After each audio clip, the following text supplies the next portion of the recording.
haciendo y lo que están legislando. A ver, ¿qué vamos a hacer? ¿Vamos a privatizar el agua?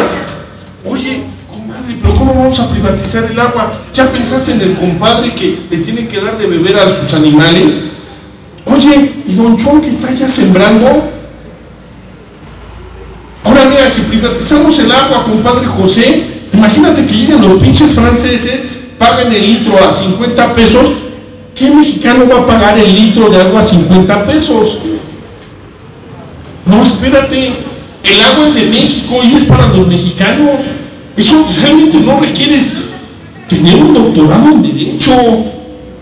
Realmente no, discúlpeme, pero no. Yo considero que de verdad cualquier persona que se sienta mexicana, que se sienta orgullosa de ser mexicano, madres, esa persona tiene derecho a legislar.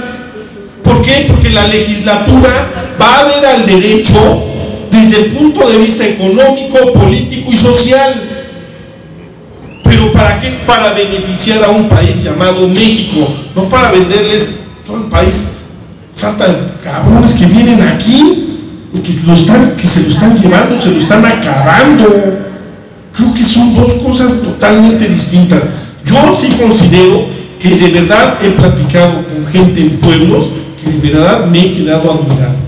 Ayer, precisamente en la noche, en el canal 11, estaba viendo una mujer que estaba cantando rap, una cosa así, una oaxaqueña, que tú la escuchas y tiene una congruencia con lo que dice, wow, me la voy a llevar al Barzón.